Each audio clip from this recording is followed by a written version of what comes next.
Hi, my name is Spaceman Dela. I'm an independent artist, musician, rapper, poet. When did I start making music? This is a kind of a difficult question to answer. So I grew up in a family of musicians.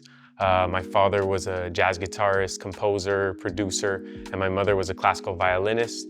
I also had a grandmother who was an opera singer who started a music school, and my grandfather on my father's side was a jazz pianist and arranger as well. So I always had music around me. I have photos of me playing the drums when I was like 3-4 years old. I was given the opportunity to play a lot of instruments myself. So I dabbled with the piano, the guitar for a few years. I ended up falling in love with the drums. And I would say that I really started pursuing that as an instrument around 10, 11 years old.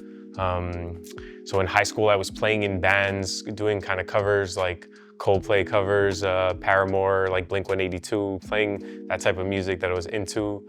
There was a part of me that was also starting to listen to a lot of rap and R&B. I was super into like Eminem and 50 Cent, the G Unit, that whole movement that was going on. Lil Wayne, Kanye was coming up too. So I found that super interesting.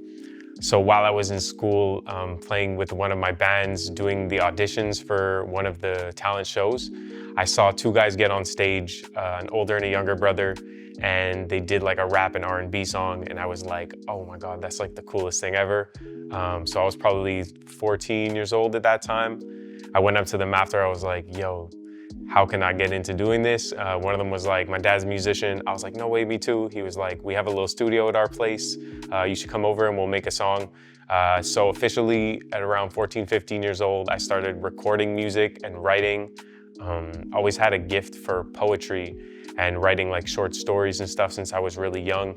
So I put all the pieces together. It was like rhythm, poetry, all together into rap, and I totally fell in love with the craft as of that point. And ever since then, I've been really dedicating my life to this and devoting myself to this art. When I make music, drums are super important. I think I work in a very rhythm-oriented way.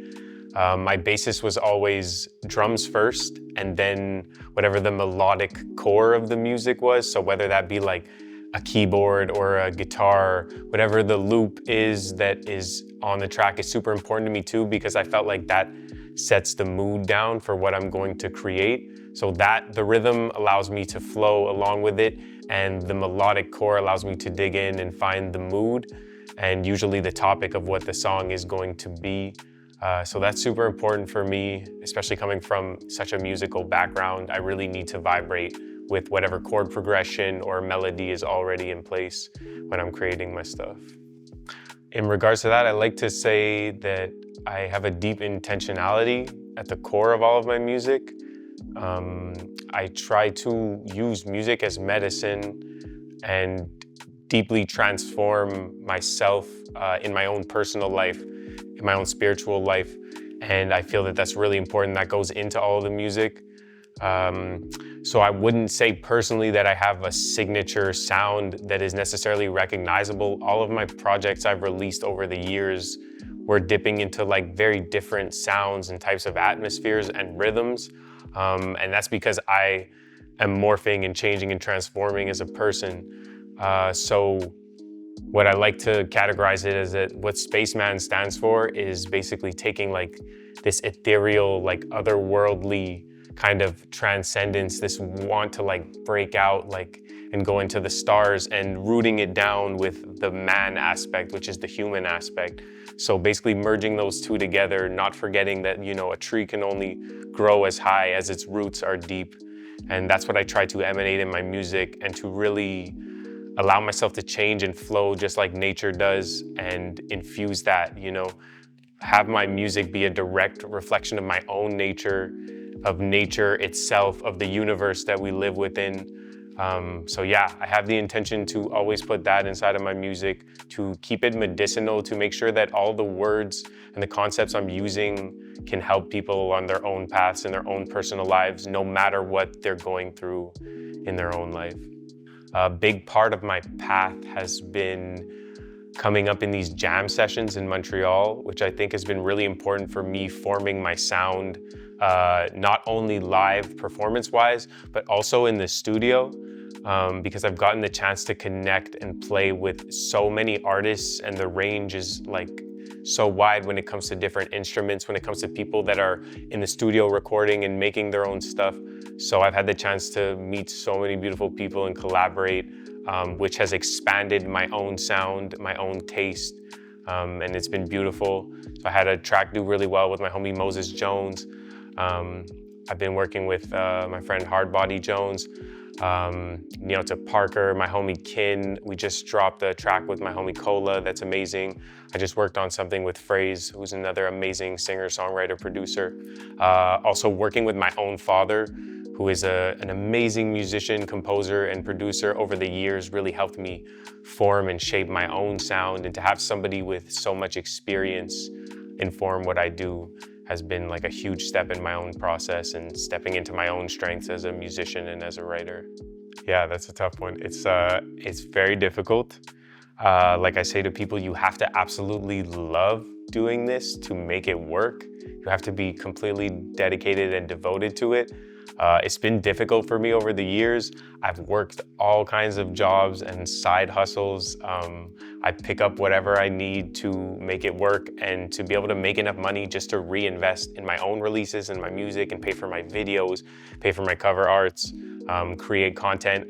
I've gotten really good at video editing, at shooting my own stuff, putting captions on my stuff. I mean, if you love it, you will find a way to do it. If it's something that makes you deeply happy when you pursue it, then there is always a way, and it's not easy. And I went through phases where it didn't feel like there was joy, that there was much joy in what I was doing, and I was struggling to find the light, and it was hard, but I managed to balance back out, and I constantly have to remind myself that this is something that I do for the love of it, for happiness, for fun. And the reason I started doing this was because I just love it so much that if I were to never make any money off of it, I would still be doing this, because even greater than all of that is that I feel this is like a deep responsibility and a duty I have to speak my truth, to translate it into music and frequencies for people to feel and heal with. So, hey, when you really want to make it happen, you find a way. Oh, that's an interesting question. Yeah, definitely. I think it's a wild world performing live, in front of, crowds of, whether it be hundreds or like thousands of people. There's a lot of energetic things happening. There have been beautiful moments for sure. There have been challenging moments. I think it always feels good to get up on stage and like work through the resistance and the fear that might come up. Like for a lot of us performing artists, I think even after doing like thousands of shows, we still get nervous. We're still like, shaking a little bit and getting the butterflies before we get on stage. And I think the most important like alchemy you can do is to face that fear, work through that fear. And once you get on stage, it's really beautiful how it all kind of disappears and like dissipates and fades away. And then you just can get into this flow state where you really start connecting with people in the audience, and really like, plugging in the heart space together and sharing, the frequency of what you're presenting. I have a project that I've been working on with a friend of mine. He goes by the producer name Sela. We are creating something that's very different and new. There's a lot of experimentation when it comes to textures and tones. There's a lot of vulnerability. I would say that it's really rooted in this openness, in talking really openly about healing and my own process of transformation, of, in a sense, dying into the versions of me that I keep becoming and unbecoming.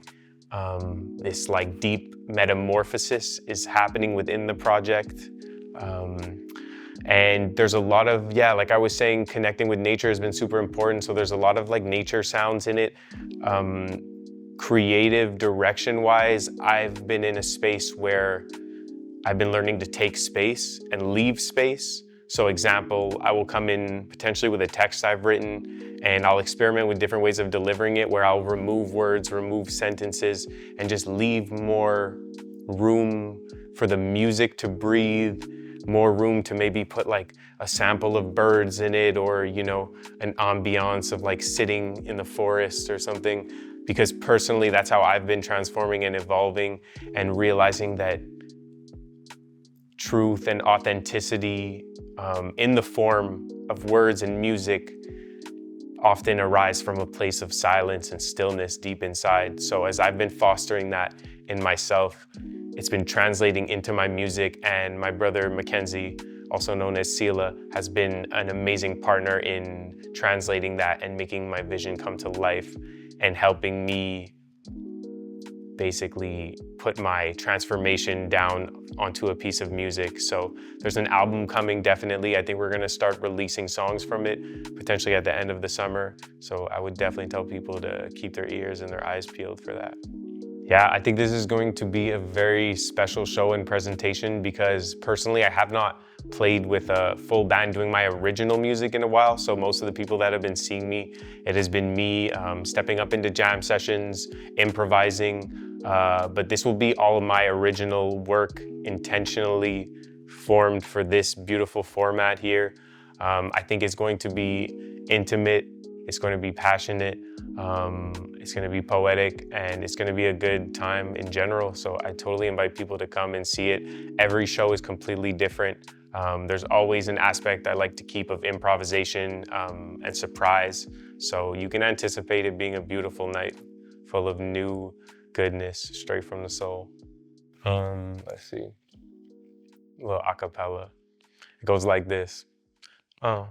Said, mama, your son a legend. I told him I would get it. I got it at 27. This right here for all my angels. They watching me sending blessings. Plenty reverence in my verses while pondering every sentence. Polished and effervescent. I be stressing at times. I'm just a student, humble human. All these lessons and signs. Gotta keep your eyes opened up wide. Don't rush the tides. Gotta read between the lies for what lies on the other side. Don't be thinking about it too much.